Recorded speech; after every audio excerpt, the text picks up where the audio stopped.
J'ai eu de la chance. Très tôt, j'ai su ce que je voulais faire dans la vie. Woz et moi, on a créé Apple dans le garage de mes parents. J'avais 20 ans. On a travaillé très dur.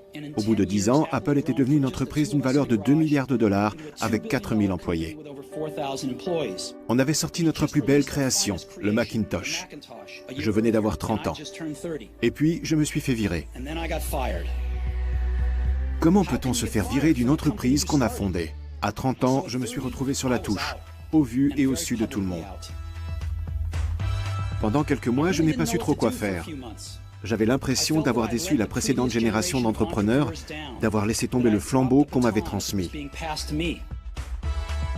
Mais peu à peu, j'ai pris conscience de quelque chose.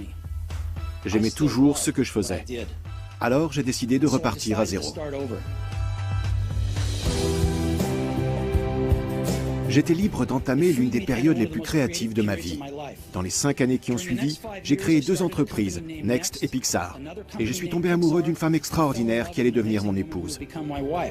Apple a racheté Next, je suis retourné chez Apple. Et la technologie qu'on avait développée chez Next est au cœur de sa renaissance actuelle. Aujourd'hui, on dirait qu'ils ont fait leur grand retour avec Pixar. Je suis persuadé que si j'ai tenu le coup, c'est parce que j'aimais mon métier. Il faut trouver ce que vous aimez faire. Votre travail représentera une grande partie de votre vie. Le seul moyen d'être vraiment heureux, c'est de faire ce que vous pensez être de l'excellent travail. J'admire tellement ce gars. J'ai beaucoup d'affection pour lui en tant qu'être humain. Le seul moyen de bien travailler, c'est d'aimer ce que vous faites. Ce qui a rendu Apple incontournable, c'est notamment le fait que depuis le début, cette entreprise a été bâtie avec le cœur.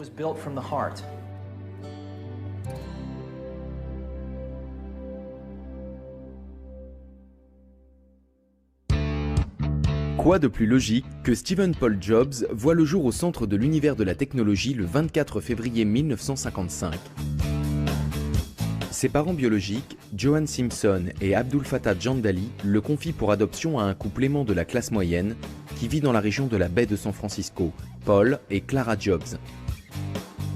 La procédure d'adoption comporte une condition particulière. Plus tard, l'enfant devra aller à l'université et décrocher un diplôme. Steve grandit parmi les abricotiers de la Silicon Valley. Dans cette région de Californie, il n'est pas rare de voir les garages des ingénieurs regorgeant de toutes sortes d'appareils électroniques. Steve Jobs est fasciné par cet univers. En 1969, il fait la connaissance d'un petit génie de l'informatique qui partage son intérêt pour l'électronique, Steven Wozniak, communément surnommé Woz. Les deux adolescents deviennent immédiatement amis. Ils ont une passion commune pour tout ce qui touche à la technologie. On s'est rencontrés dans la rue, si je me souviens bien. On a commencé à se raconter les blagues qu'on avait faites, à parler de ce qu'on avait bidouillé en électronique. Moi, j'ai fait ci, moi, j'ai conçu ces ordinateurs-là. Ça a tout de suite accroché entre nous. Ses parents biologiques ayant décidé à l'avance qu'il ferait des études, l'université a toujours fait partie de ses projets. Une fois en âge d'aller à la faculté, Steve Jobs choisit l'université de Reeds dans l'Oregon. Ce sont des études qui coûtent cher. C'est pourquoi Steve n'y restera qu'un semestre. Mais il reste quand même encore présent sur le campus. Il assiste uniquement aux cours qui l'intéressent et pique sa curiosité. Sans domicile fixe ni chambre à la résidence universitaire, il passe de nombreuses nuits à dormir par terre chez des amis et ramène des canettes de soda et des bouteilles à la consigne pour gagner quelques dollars. Il prend ses repas au centre Hare Krishna. Il passe alors beaucoup de temps à étudier le mysticisme oriental et adopte d'étranges régimes alimentaires. Il jeûne ou ne se nourrit que de fruits. À 19 ans, il se rend même en Inde avec un ami en quête d'illumination spirituelle. Cette expérience le marquera à vie. Une fois de retour dans la Silicon Valley, Steve passe son temps avec Woz qui travaille sur une carte mère d'ordinateur. Ce dernier, qui est l'un des membres fondateurs du Homebrew Computer Club, voudrait bien concevoir son propre ordinateur. À l'époque, ce n'est qu'un circuit imprimé, mais l'idée a beaucoup de potentiel. Steve remarque que pas mal de gens sont intéressés par le travail brillant de son ami et lui suggère de vendre la carte mère. Apple est né.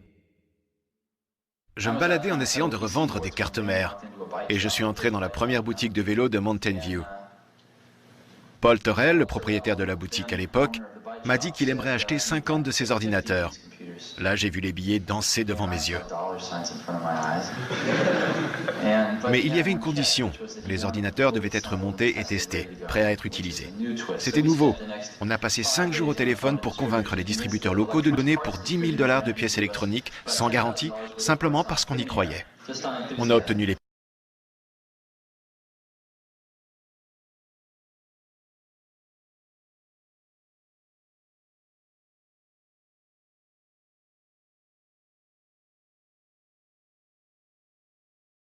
émotivité. Mais il avait des idées fantastiques. Et quand on a créé Apple, c'est lui qui soulevait des problématiques pertinentes. Pourquoi une entreprise n'est pas organisée comme ça?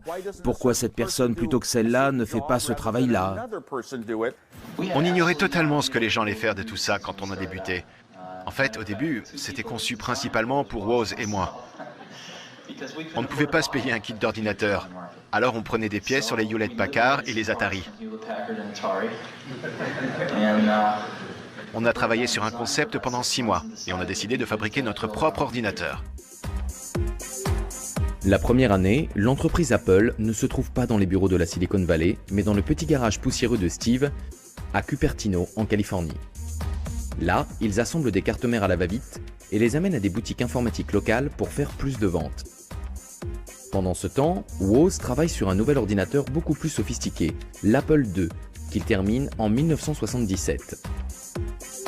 Les deux hommes savent que l'Apple II est une machine révolutionnaire, beaucoup plus avancée que tout ce qui est commercialisé à l'époque. Steve part immédiatement à la recherche de sociétés de capital risque pour investir dans le projet et développer le produit sur le marché. Finalement, un accord est conclu avec Mike Markkula, un ancien cadre chez Intel qui se montre très enthousiaste. Mike va investir pratiquement 250 000 $ dans leur entreprise. Steve et Woz espèrent ainsi qu'elle fera un jour partie des 500 firmes américaines les plus prospères. Mike leur prédit que cela se produira d'ici seulement 2 ans. L'avenir lui donnera raison. L'Apple II devient rapidement le symbole de la révolution de l'ordinateur personnel à travers le monde. Grâce à ses caractéristiques matérielles novatrices, dont ses graphismes en couleur et sa très large gamme de logiciels compatibles, il écrase la concurrence. On n'a encore qu'une vague idée de ce que ça peut donner. Je vais prendre un exemple. Qui parmi vous a déjà utilisé VisiCalc? Ça fait pas mal de monde. Chez Apple, chaque secrétaire dispose désormais d'un ordinateur Apple sur son bureau. Et toutes effectuent leurs travaux de traitement de texte avec. Elles ont quand même du mérite quand on voit le logiciel qui est sorti. Ils font aussi beaucoup de modélisation financière sur ces machines. Steve tenait avant tout à créer des entreprises et faire de l'argent, parce que c'est comme ça qu'on devient important. Alors que moi, je voulais simplement développer des petits produits. Ce qui est bien plus important que d'élaborer un produit, c'est que nous sommes en train de structurer une entreprise. Et j'espère que l'ensemble de ce qu'elle représente sera plus incroyable que la somme des parties qui la constituent. En fait, le secret du succès de l'Apple II s'appelle VisiCalc. C'est le premier logiciel de tableur à être commercialisé. Des milliers de personnes ont acheté un Apple II rien que pour pouvoir l'utiliser. Par conséquent, l'entreprise se développe à un rythme démentiel. Et au bout de 2 ans seulement, elle est introduite en bourse. En étant en concurrence avec IBM, on s'est amélioré sans cesse au fil des mois. Mais il y a un problème. Leur entreprise est si importante et sa domination sur certains marchés est si grande que je pense qu'Apple est le seul obstacle qui les empêche d'avoir une mainmise totale sur cette industrie. Décembre 1980.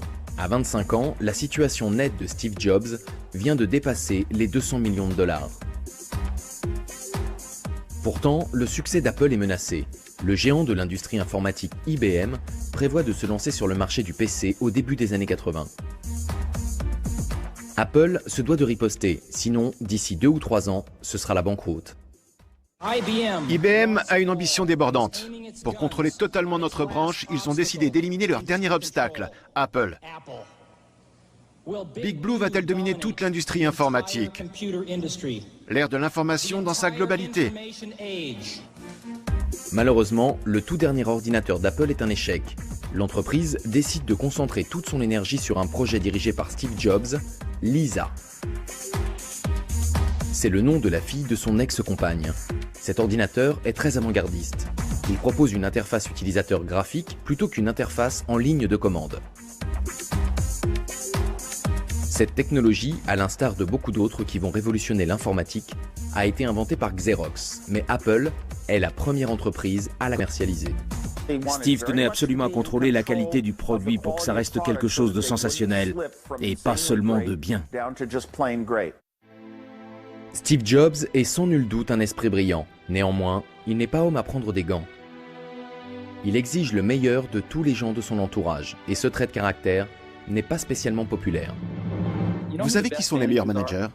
Ce sont d'excellents collaborateurs qui ne voulaient pas devenir managers, mais qui ont décidé qu'ils devaient s'y coller, parce que personne ne pouvait faire ce travail aussi bien qu'eux. Steve Jobs est rapidement évincé du projet Lisa à cause de son tempérament. En colère, profondément blessé, il prend sa revanche en entreprenant de diriger un petit projet du nom de Macintosh. Il s'agit d'un ordinateur à interface graphique qui coûterait moins cher et pourrait faire plonger les ventes de Lisa. Il est en développement depuis 1979. Il est présenté comme un ordinateur aussi facile à utiliser qu'un grille-pain. Dans l'industrie informatique, on se souviendra de Steve Jobs avant tout pour le Mac. Quand il est sorti au début des années 80, c'était véritablement une première. On n'avait encore jamais vu un truc pareil dans la branche. Steve Jobs recrute de jeunes et brillants ingénieurs dans son équipe Mac et les motive en faisant régner un esprit d'entrepreneuriat et de rébellion. Il les appelle des pirates, par opposition au reste de l'entreprise qui est surnommée la marine. Le projet Mac est controversé car il menace à la fois Lisa et l'Apple II. Et même si Steve Jobs se met à dos le reste de la firme, il devient rapidement crucial pour l'avenir d'Apple quand Lisa se révèle un nouvel échec commercial. Steve est soutenu à 100% dans sa mission par son ami John Sculley. Il l'a personnellement choisi en 1983 pour devenir directeur général d'Apple et l'aider à diriger l'entreprise. Il l'a ainsi formé pour qu'il devienne un cadre supérieur. John et Steve procèdent au lancement en grande pompe du Macintosh. Steve n'a jamais cru aux études consommateurs. Tout était préparé au sein de la division Macintosh. Il y avait une centaine de personnes. Il ne voulait pas en avoir davantage pour pouvoir se rappeler leur nom. Il fallait que quelqu'un parte avant qu'un nouveau arrive. La moyenne d'âge était de 22 ans et Steve en avait 27 à l'époque.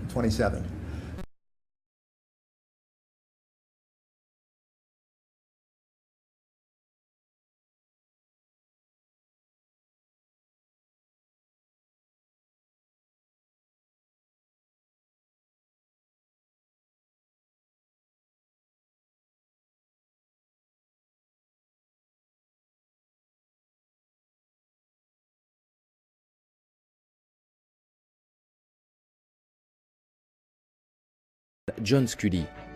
Finalement, John Sculley et le conseil d'administration décident de le décharger de ses fonctions dans l'entreprise. Il ne participe plus du tout aux activités de cette dernière. Seul son nom figure encore au conseil d'administration en tant que président. Ce rebondissement bouleverse totalement Steve Jobs. Il vient de perdre son bébé.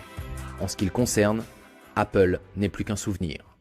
Et puis je me suis fait virer. Comment peut-on se faire virer d'une entreprise qu'on a fondée? Je n'ai pas vraiment eu besoin d'expliquer le concept de l'expérience utilisateur à Steve. Par contre, je lui ai fait comprendre que c'était un élément qui pouvait être intégré à des campagnes de marketing ou de publicité. Mais il avait manifestement compris avant même qu'on se rencontre que l'expérience utilisateur était d'une importance fondamentale. C'est difficile de se retrouver sur la touche après avoir créé un produit révolutionnaire. Au début, Steve Jobs ne sait pas comment réagir. Il en profite pour voyager, s'adonne au jardinage et passe beaucoup de temps à réfléchir. Mais le destin a voulu qu'en 1985, on le présente à un petit groupe de brillants experts en graphisme informatique. À cette époque, George Lucas voudrait bien céder ses investissements dans l'entreprise contrôlée par ces remarquables artistes. Quand on arrive là-bas, John Lasseter est déjà en place. Et on se nourrit de cette sorte d'énergie et d'enthousiasme qu'il dégage. Il vous donne le contexte de la scène à jouer et vous n'avez plus qu'à vous lancer. George Lucas est connu pour sa saga épique de la guerre des étoiles. Steve Jobs rêve de réaliser des dessins animés grâce à un ordinateur. Ce projet lui correspond donc tout à fait. Il est novateur, original et il pourrait se révéler très lucratif. Steve Jobs fait un chèque de 10 millions de dollars et en 1986, Pixar voit le jour. Travailler avec Pixar, c'est vraiment une très bonne expérience. C'est une entreprise qui a des idées fantastiques. Ce qui est tellement extraordinaire chez Pixar, c'est le fait qu'on se soit intéressé à cette nouvelle technologie qu'est l'animation par ordinateur. Et que ça ne constitue pas à nos yeux un moyen de remplacer la créativité ou l'art véritable du cinéma. On considère plutôt ça comme de nouveaux crayons luxueux et très sophistiqués. Voilà ce que c'est pour nous. Des créatifs utilisent ces ordinateurs comme un artiste se servirait d'une feuille et d'un crayon chez Disney. Dans notre activité, on se concentre toujours sur ce qui est le plus important, c'est-à-dire l'histoire et les personnages. Je pense que si Toy Story est un tel succès, ce n'est pas parce que c'est un film d'animation réalisé par ordinateur, mais parce qu'il y a des personnages comme Buzz l'éclair et Woody, ainsi qu'une histoire qui a vraiment passionné le public. L'investissement dans Pixar était peut-être considérable, mais la passion de Steve Jobs est toujours de créer des ordinateurs d'exception. En septembre 1985, il annonce aux dirigeants d'Apple qu'il va prendre la tête d'une nouvelle société. J'ai eu une conversation absolument charmante avec des enfants de 4 à 5 ans. Ils en savent sûrement autant que moi sur les ordinateurs. Peut-être même plus. Ils savent très bien s'en servir. Ils sont totalement à l'aise avec tout ça. Ils m'ont battu pratiquement à tous les jeux. Ça a vraiment été une expérience sensationnelle. On aborde toujours toutes ces technologies nouvelles sur un plan verbal ou intellectuel. Mais là, j'ai eu la chance de voir concrètement une vingtaine d'élèves dialoguer de façon individuelle avec un ordinateur. Et j'ai repensé à mes années d'école, où rien de tout ça n'existait et où on passait notre temps à faire des bêtises. Pour la société Next, l'objectif est de créer un ordinateur sophistiqué pour des recherches scientifiques et d'enseignement supérieur. Steve Jobs ne va pas quitter Apple les mains vides. Quelques-uns des meilleurs ingénieurs et commerciaux de l'équipe Mac vont le suivre. La société Apple proteste et menace de le poursuivre en justice. C'est là que Steve quitte l'entreprise pour de bon. Écœuré, il revend pratiquement toutes ses actions. Là, ça passe ou ça casse. Tout va dépendre de notre capacité à fournir des produits destinés à l'éducation supérieure ainsi qu'aux services qui s'y rapportent et que personne d'autre ne peut offrir. Je pense qu'on devrait se consacrer totalement à ce projet. Néanmoins, la société Next connaît de nombreux problèmes. Ses produits sont beaucoup trop chers et sophistiqués pour le marché. Très vite, la plupart des employés et des membres du conseil d'administration perdent espoir et partent les uns après les autres. En 1993, Next doit mettre fin à son activité de matériel informatique pour se concentrer uniquement sur la promotion de sa technologie logicielle avancée. Loin de surpasser Apple, Next Software est devenu une activité de niche en développement de logiciels. Tout cela laisse Steve Jobs totalement anéanti. Et comme si ça ne suffisait pas, il semble que son investissement dans la société Pixar ait été inutile. Depuis ses débuts, la petite entreprise a tenté de vendre des postes de travail à interface graphique haut de gamme, en vain. Steve Jobs a dû fermer la division matériel informatique de Pixar en 1990 et a décidé de se concentrer sur le développement d'un langage 3D avancé appelé RenderMan. Quand la société a commencé à être à court d'argent, Steve Jobs a voulu licencier ceux qui faisaient les courts-métrages. C'est seulement quand ils ont été nominés aux Oscars qu'il s'est dit que Pixar devrait peut-être continuer à faire du cinéma. Steve Jobs conserve le département animation dirigé par John Lasseter à cause de sa charge de travail sur les spots publicitaires, qui se trouve être l'une des seules sources de revenus de l'entreprise. Dans sa vie professionnelle, il a touché le fond. Dépressif, il passe le plus gros de son temps chez lui, avec son jeune fils Reed et sa femme, Lauryn, qu'il a épousée en 1991. Toutefois, Steve Jobs parlera plus tard de cette partie de sa vie comme d'une chance plutôt que d'un échec. Lauryn et moi avons une famille merveilleuse.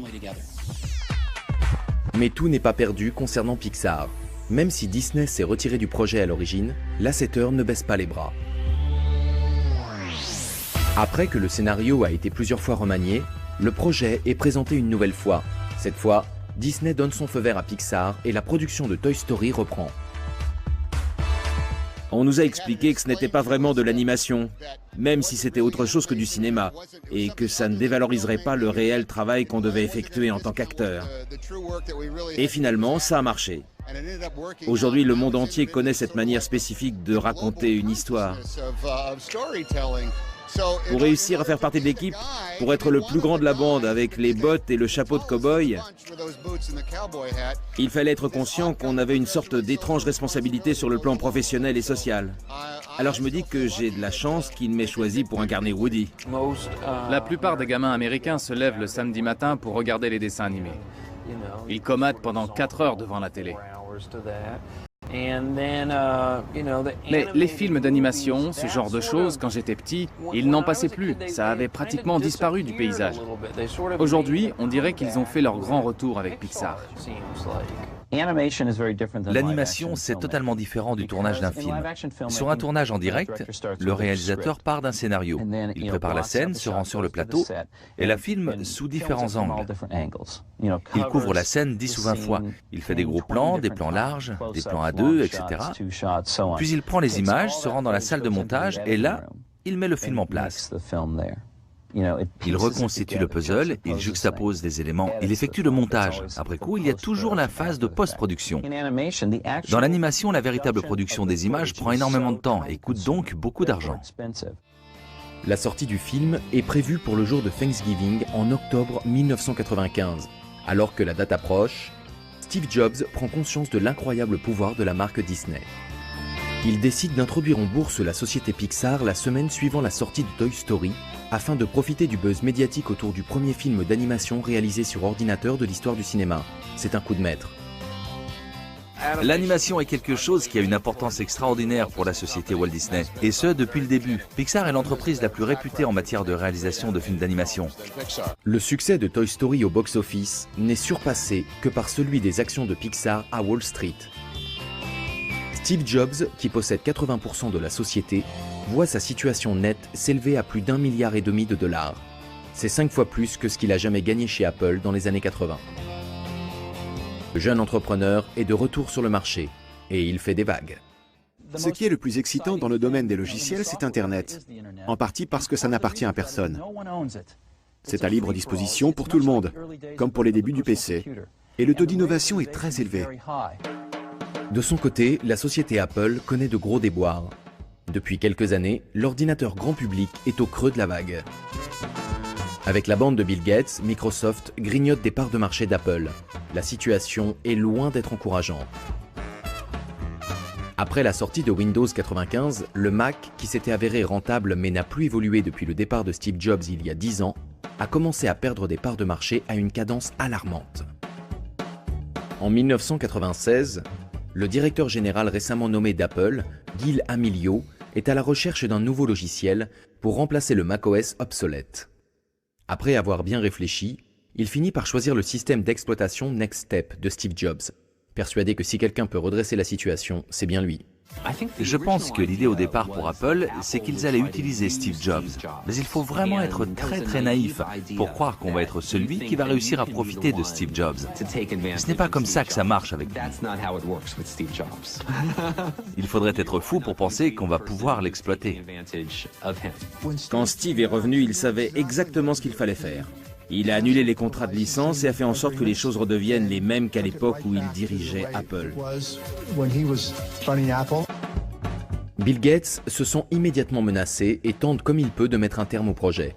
Il appelle Gil Amelio à plusieurs reprises, mais personne l'écoute. Apple rachète Next pour 300 millions d'euros. Steve Jobs fait son retour, accueilli à bras ouverts par l'entreprise qui l'a mis à la porte 10 ans plus tôt, même si son titre officiel reste conseiller officieux du directeur général. Mais quand Gil Amelio annonce des pertes de 700 millions de dollars pour Apple au premier trimestre 1997, le conseil d'administration décide qu'il est temps de se séparer de ce directeur incompétent. Après un coup d'État sur le conseil d'administration, Steve Jobs est nommé directeur par intérim d'Apple en juillet 1997. Il commence immédiatement à passer en revue tous les projets de l'entreprise. De plusieurs centaines, il les réduit à seulement une douzaine. Grâce à Steve Jobs, Apple redevient vite une société digne de confiance. Elle lance une campagne marketing révolutionnaire autour d'un nouveau slogan, Think Different. L'idée étant qu'une personne qui achète un ordinateur Apple est un penseur visionnaire qui peut changer le monde. Tandis que la marque s'impose sur le marché, la société lance rapidement une série de nouveaux produits, parmi lesquels le Power Mac G3 et le PowerBook. Non seulement ces appareils sont puissants, mais ils révolutionnent l'univers du montage dans le cinéma et la télévision en ajoutant Final Cut Pro dans les logiciels. Il sera désormais plus facile de faire des films. 6 mois seulement après son retour, Steve Jobs a permis à l'entreprise de sortir du rouge. Mais il va encore s'écouler quelques temps avant qu'Apple ne domine le marché. Quand on est producteur et qu'on est en voyage, on veut pouvoir faire ce qu'on a à faire simplement, sans devoir télécharger de programmes et ainsi de suite. Il faut aussi pouvoir travailler sans faire planter tout le système de montage. Le logiciel Final Cut nous facilite vraiment les choses. Tout se passe de façon beaucoup plus fluide quand il s'agit de réorganiser les prises de vue et de monter le programme. Maintenant, l'heure est venue de s'attaquer aux ordinateurs personnels. Le nouveau système affiche un look spectaculaire et inédit, et sa simplicité est telle que même un enfant saurait s'en servir. Voici l'iMac. Sorti en mai 1998, c'est le premier produit Apple réellement novateur depuis le premier Macintosh en 1984.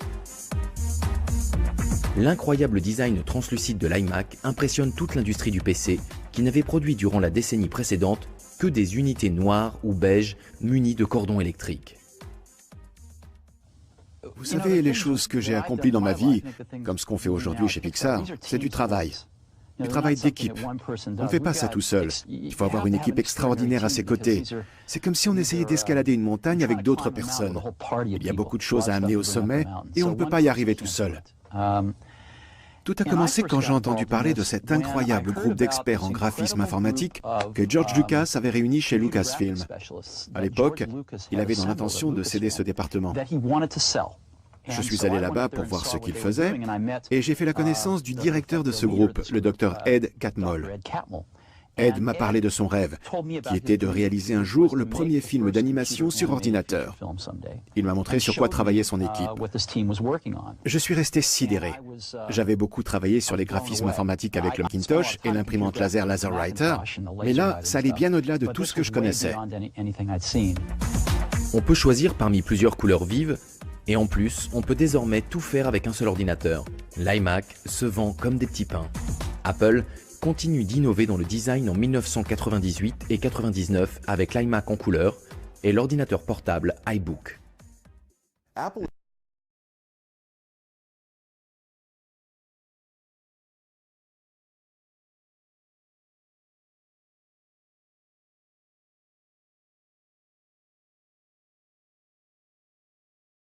Le directeur général d'Apple à plein temps en janvier 2000, Steve Jobs devient le premier individu à jamais avoir été simultanément directeur général de 2 entreprises cotées en bourse.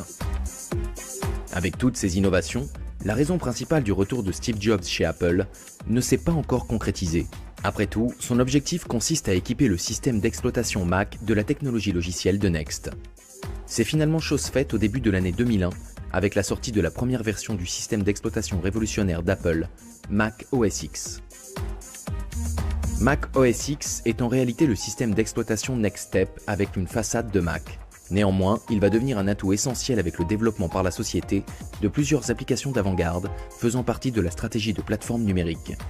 Cette stratégie est une vision de l'avenir de l'ordinateur personnel. Actuellement, on est un peu limité dans le type de produit qu'on peut définir. Téléphone portable, tablette, ordinateur, où sont les possibilités d'expansion? Bien sûr, l'avenir, c'est les objets connectés, tels que des montres, des vêtements, des chaînes de télé Apple, des voitures.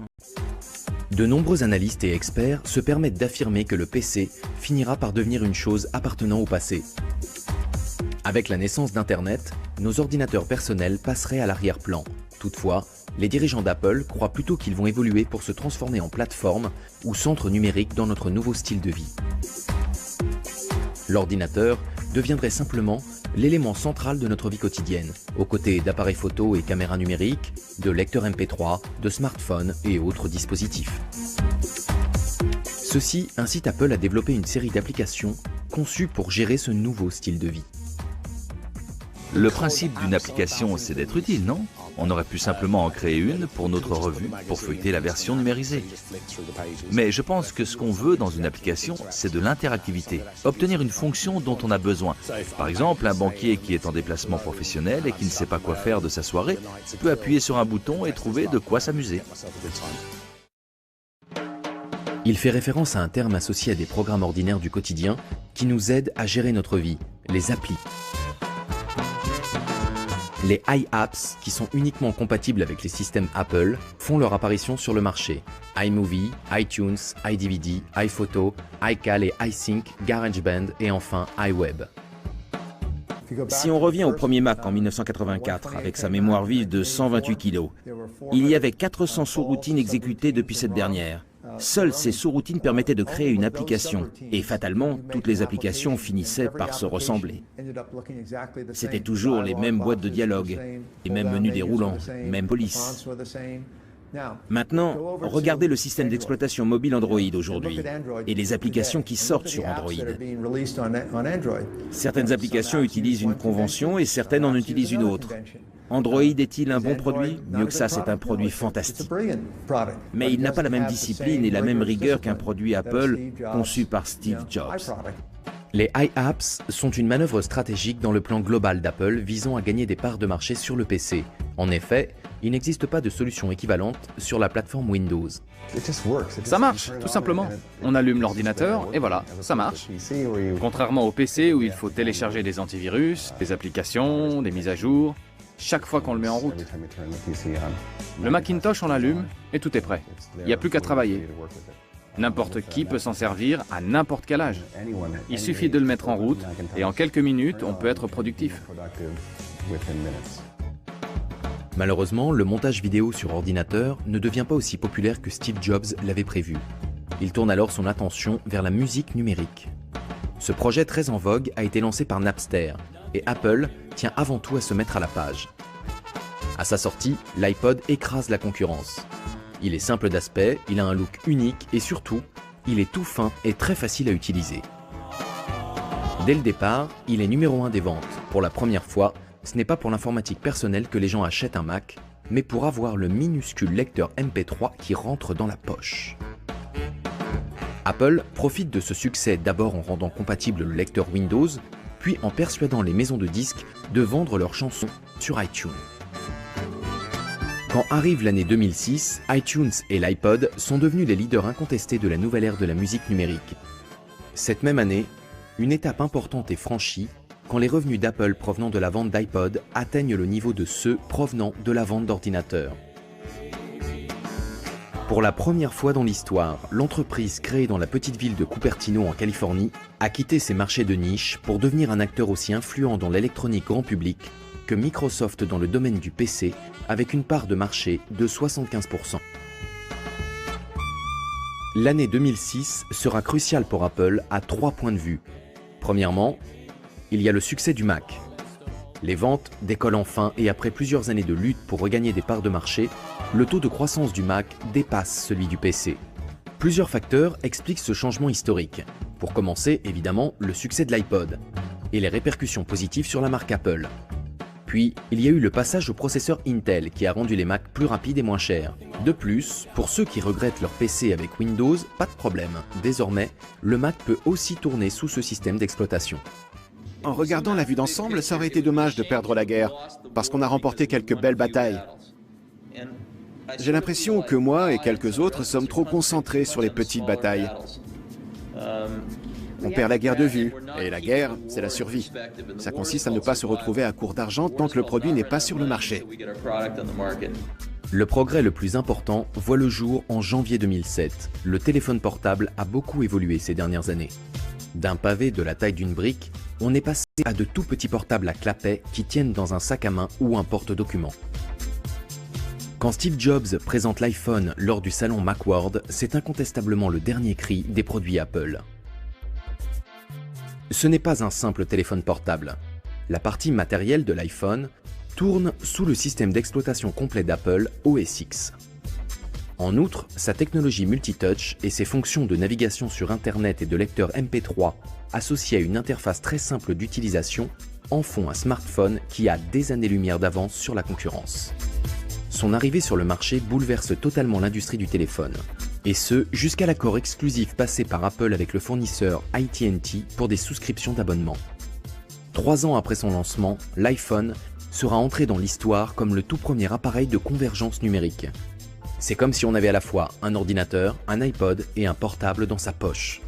C'est encore une preuve flagrante qu'Apple délaisse ses activités liées à l'informatique personnelle. Steve Jobs annonce le changement définitif du nom de l'entreprise, Apple Computer Inc., qui va devenir Apple Inc. Ce qui est bien plus important que d'élaborer un produit, c'est que nous sommes en train de structurer une entreprise. Et j'espère que l'ensemble de ce qu'elle représente sera plus incroyable que la somme des parties qui la constituent. L'effort cumulé de plusieurs milliers de décisions que nous allons tous prendre ces 2 prochaines années va définir l'esprit de notre entreprise.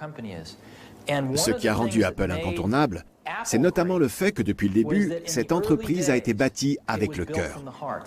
L'iPhone ne se contente pas de battre des records et de lancer un portable ultra populaire sur le marché. Son interface et sa partie matérielle sont une aide pour les personnes handicapées qui peuvent désormais communiquer plus facilement. Mais le succès ne va pas sans quelques drames. Le scandale, dit des stock options antidatés, éclate dans la Silicon Valley quand la pratique est révélée dans un article du Wall Street Journal en 2006. Apple engage rapidement des avocats pour mener une enquête interne sur ses propres comptes. Malgré la découverte de certaines irrégularités, Steve Jobs est blanchi l'année suivante quand la Securities and Exchange Commission établit qu'il n'était pas au courant des implications juridiques ou financières de l'affaire. Le scandale est significatif dans le sens où il soulève la question de ce que deviendrait Apple sans Steve Jobs. Il s'agit peut-être d'un mauvais présage au moment où les problèmes de santé de ce dernier passent au premier plan. En 2003, Steve Jobs apprend qu'il est atteint d'un cancer du pancréas. Apparemment, la tumeur n'est pas mortelle et tout le monde pense qu'après une opération chirurgicale, tout ira bien. Mais en 2008, les gens ne peuvent que constater qu'il a vraiment énormément maigri.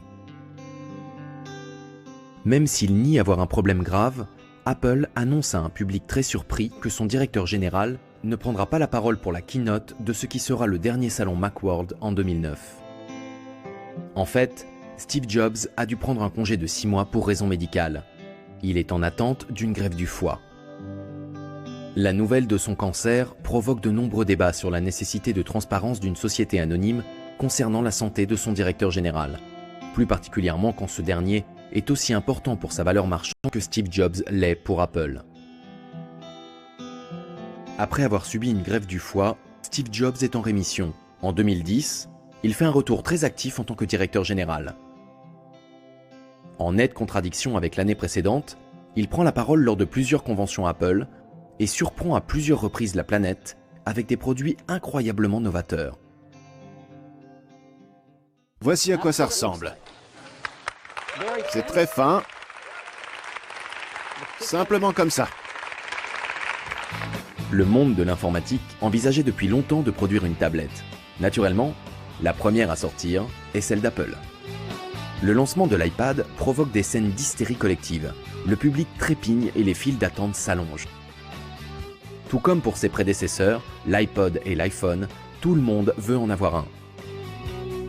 Lors de la conférence D8, All Things Digital, qui a eu lieu en juin 2010, Steve Jobs affirme clairement que selon lui, l'iPad a lancé l'ère de l'après-PC et que les ordinateurs personnels connaîtront bientôt le même sort que les camions, représentant une partie marginale du marché, ici dominée par les tablettes. Si cette prédiction se réalise, cet homme, Steve Jobs, aura joué un rôle crucial à la fois dans la création et la disparition de l'industrie de l'informatique personnelle. Ce n'est pas un domaine où quelqu'un établit un principe qui va rester en vigueur pendant 200 ans.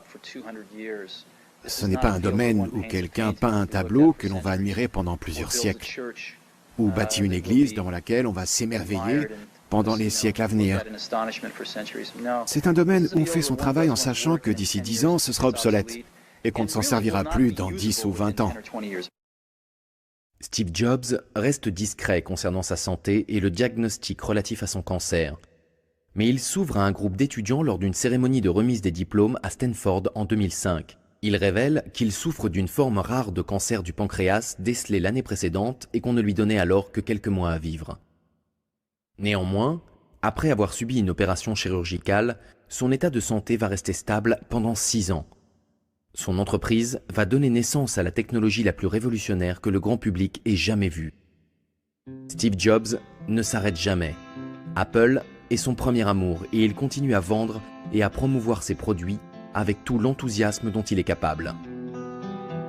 Ce n'est qu'après le 24 août 2011 que les fans d'Apple prennent conscience de la gravité de la situation. Ce jour-là, Steve Jobs démissionne. Le directeur de l'exploitation, Tim Cook, prend sa place. Le monde entier sait désormais que Steve Jobs n'a plus longtemps à vivre. Un jour, il avait déclaré qu'il continuerait de travailler jusqu'à ce que sa condition physique ne le lui permette plus. C'est un bourreau de travail notoire et il en est fier. Il a même adopté un régime végétarien parce qu'il pense que la digestion lui demande ainsi moins d'énergie, énergie qu'il peut donc consacrer à travailler sur sa dernière invention. Un jour, j'étais en visite dans une école primaire, et cette fois-là, je me suis retrouvé dans une classe d'élèves de CE2 et de CM1. Il y avait des ordinateurs Apple II partout dans la salle. J'ai passé quelques heures avec eux, et j'ai vu ces élèves âgés de 8-9 ans qui avaient une enfance totalement différente de ce qu'avait été la mienne, à cause de cette machine. Apple tente de détourner l'attention de l'état de santé très alarmant de Steve Jobs. Ses admirateurs sont impatients de voir quels seront les prochains projets de la société sous la présidence de Tim Cook. Malheureusement, le lendemain de la présentation de l'iPhone 4S, le 5e modèle de la gamme emblématique, 6 semaines seulement après sa démission, Steve Jobs décède chez lui à Palo Alto, le 5 octobre 2011. Et maintenant, notre information du jour, Steve Jobs, l'homme qui nous a apporté l'iPod et l'iPhone, est décédé à l'âge de 56 ans. Il était malade depuis plusieurs années et avait été soigné pour un cancer du pancréas. Il était bien sûr le cofondateur du géant de la technologie Apple, mais avait démissionné de son poste de directeur général en août dernier pour raison de santé.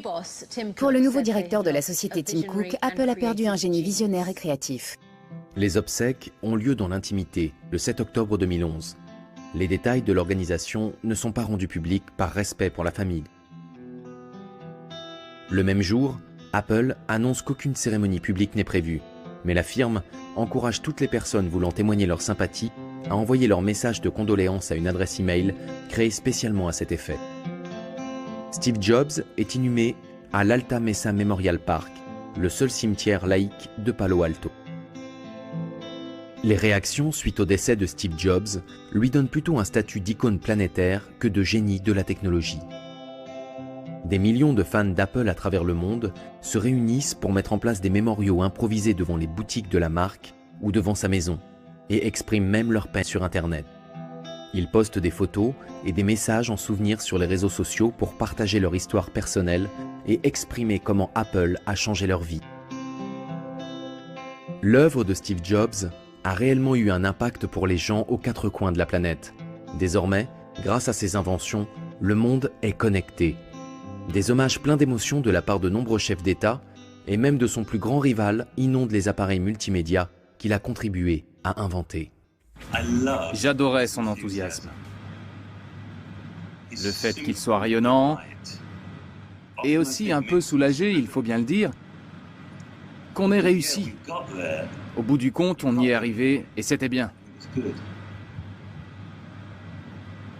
Vous voyez son sourire d'ici, non? Cette satisfaction d'avoir créé quelque chose de génial pour tout le monde. Le plaisir face à la défaite, face au cynisme. Le refus d'être raisonnable. Le refus de s'entendre dire des centaines de fois « Mais tu n'y arriveras jamais ». C'était un génie de la technologie et du marketing. On pourrait le voir comme un Edison des temps modernes. Je pense que dans 100 ans ou peut-être 200 ans, les gens se souviendront encore de lui et que le genre d'appareil mobile que ce gars a inventé sera encore un important sujet de conversation. C'était mon ami le plus proche et le plus loyal. On a travaillé ensemble pendant presque 15 ans et il se moquait encore de la façon dont je prononçais le mot « aluminium ». Je suis allé le voir quand il était malade, j'ai passé du temps avec lui. Vous avez parlé de quoi? De ce qu'on avait appris. de nos familles, de la pluie et du beau temps. Avec le peu de formation qu'il avait dans la technologie, ça prouve bien que le design peut mener à tout. Il nous a apporté des produits sensationnels grâce à ça. Il savait très bien comment faire la promotion d'une marque. Il avait très bien compris ce qu'il fallait faire. C'était quelqu'un qui avait un sens inné du marketing, un don absolument incroyable. Pendant 2 semaines, on s'est tous demandé comment on allait te faire nos adieux. Ce matin, je voudrais simplement terminer en disant merci Steve. Très peu de temps après le décès de Steve Jobs, un projet de biopic sur le fondateur d'Apple est mis en route. Intitulé Jobs, le film est basé sur la carrière de l'homme d'affaires américain et couvre les années comprises entre 1971 et 2011. Dans ce film, réalisé par Joshua Michael Stern, écrit par Mike Whiteley et produit par Mark Hume, Ashton Kutcher a été choisi pour incarner le géant de la technologie. Ashton Kutcher a expliqué récemment qu'il s'était totalement plongé dans le rôle et qu'il avait même adopté le régime controversé de Steve Jobs à base de fruits. Je me suis rendu compte qu'un régime frugivore pouvait entraîner de sérieux problèmes. Certaines scènes sont notamment tournées dans la maison d'enfance de Steve Jobs à Los Altos. Ashton Kutcher, féru de technologie, et l'autre acteur vedette Josh Gad, qui incarne Steve Wozniak, veulent s'assurer que le film soit fidèle à la réalité jusque dans les moindres détails. On l'a projeté à certains membres de l'équipe Macintosh des débuts. Et ils nous ont dit, là, ça ne s'est pas passé comme ça. Ça a dû se produire un bon millier de fois. Sinon, 2 ou 3 personnes dans cette équipe sont venues me voir pour me remercier parce que on leur a permis d'avoir passé encore 2 heures avec Steve. C'était vraiment un grand honneur. Un jour, durant le tournage, Ashton Kutcher a même demandé au chef accessoiriste de retirer certains objets dans une scène parce qu'ils ne seraient inventés que l'année suivante. Cependant, tout le monde n'est pas convaincu. Certains pointent du doigt des incohérences majeures. Ce n'était pas un excellent film. J'espérais voir un film qui montre Steve Jobs, son intelligence, sa façon de trouver des idées, de débattre avec les gens, de prendre des décisions, et aussi son côté méchant, celui qu'on aime et qu'on déteste. Je voulais ressentir ces émotions. Et j'ai trouvé le film très plat, vraiment plat. Il manquait quelque chose, peut-être dans le jeu d'acteur, je ne sais pas. On retrouvait bien les petites manies de Steve Jobs, mais pas son esprit, sa manière de penser. Il y avait aussi beaucoup de scènes relatant des choses qui n'ont jamais eu lieu en réalité. Bon, les scènes romancées, ce n'est pas grave, on ne peut pas réinventer le passé et y être totalement fidèle. Vous n'avez pas aimé le personnage de Steve Jobs? Est-ce que les scènes veulent vraiment dire quelque chose? On voit tout le temps Steve Jobs comme cette espèce de gourou qui donne des ordres et dispense sa sagesse à tout le monde. Et généralement, surtout au début, c'était plutôt le contraire. Juste une petite chose, j'ai été très vexé qu'on me décrive comme le gars fan de musique pop et des Beatles alors que Steve était le mec branché fan de Dylan. Attendez un peu, j'avais tous les albums de Dylan et je n'avais pas d'album des Beatles. Toutes les scènes ayant trait à Apple et à l'informatique n'ont rien à voir avec la réalité. Quand j'ai quitté la boîte, ça ne s'est pas passé comme ça, comme ils l'ont montré dans le film, jouant sur la corde sensible. Il ne m'a pas touché, il y a juste 3 petites blagues qui m'ont fait rire. Il semblerait qu'un nouveau film officiel sur Steve Jobs soit en chantier. Il serait chapeauté par Aaron Sorkin, créateur de la série The Newsroom et basé sur la biographie officielle de Walter Isaacson. Cette biographie nous a permis de mieux connaître cet homme qui a inventé le système informatique le plus simple à utiliser au monde. Peu après la sortie de cet ouvrage, le monde entier a eu un aperçu de ce qu'était la vie intime et les passions de Steve Jobs, parmi lesquelles son yacht de luxe. Walter Isaacson révèle que Steve Jobs aurait commencé à travailler sur le design de ce bateau après avoir vécu les plus belles vacances de sa vie lors d'une croisière privée. Conscient qu'il ne serait sûrement pas là pour assister à sa mise à l'eau, il a continué à se consacrer à sa conception jusqu'en 2010. Il m'a montré le bateau sur lequel il travaillait et m'a dit à quel point il était impatient de monter dessus, même si on savait tous les deux qu'il y avait de grandes chances que cela n'arrive jamais. Il n'a pas abandonné la construction pour autant. Non, bien sûr, sachant en plus que penser à la mort qui approche n'a jamais favorisé l'élan créatif. Steve Jobs a affirmé qu'il s'était beaucoup amusé pendant la conception du yacht. Il a déclaré « Je sais que je vais peut-être mourir et laisser à l'orine un bateau à moitié fini. Mais il faut que je continue, sinon ce serait comme admettre ma propre mort. » Après son décès, le célèbre designer français Philippe Starck révèle qu'il travaillait sur le projet avec lui et sa femme Laurine depuis 2005 et qu'il rendait visite au couple une fois par mois pour étudier les différents plans. Il se contente de préciser, sans autre détail, que le projet, que les médias pensaient à tort être un produit Apple, serait assez révolutionnaire.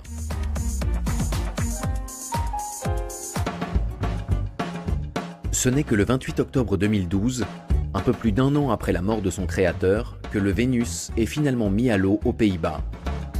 Le design minimaliste du yacht de presque 80 mètres de long et la rangée de 7 iMac alignés sur la passerelle laissent peu de doute sur l'identité de son concepteur principal.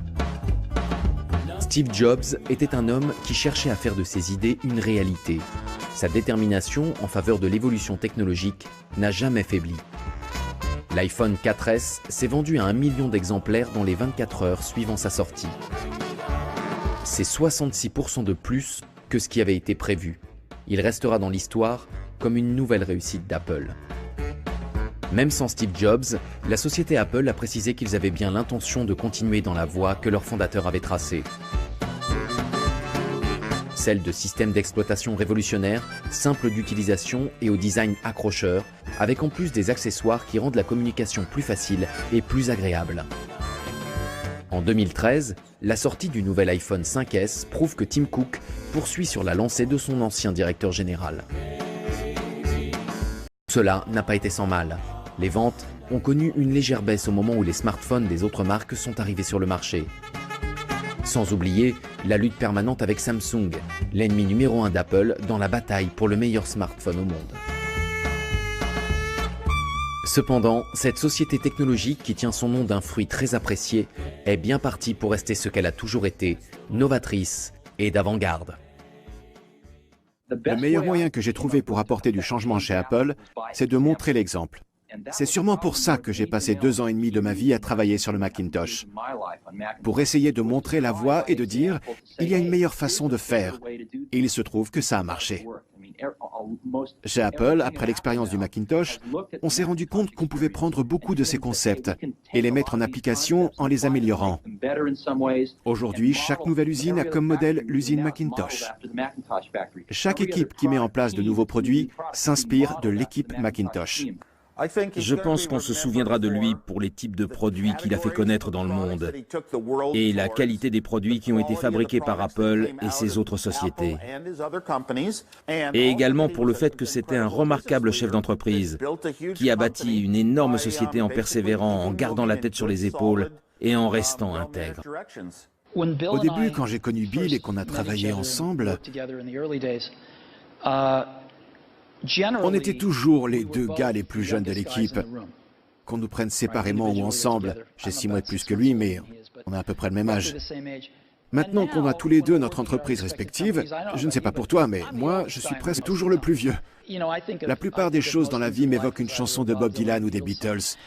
Dans une chanson des Beatles, il y a cette phrase « Toi et moi, on a des souvenirs plus longs que la route qui s'étend devant nous. » Et c'est manifestement le cas en ce qui nous concerne. Steve Jobs a changé le paysage de la technologie et de la communication tel qu'on le connaissait. Partout où l'on regarde, ces innovations sont présentes dans notre vie quotidienne. S'il fallait garder à l'esprit une seule chose de lui, ce seraient les derniers mots de son discours devant les étudiants de Stanford en 2005. Soyez insatiables, soyez fous. C'est ce que j'ai toujours voulu pour moi-même. Aujourd'hui, alors que vous allez recevoir vos diplômes et qu'une nouvelle vie commence pour vous, c'est ce que je vous souhaite. Soyez insatiables, soyez fous. Merci beaucoup.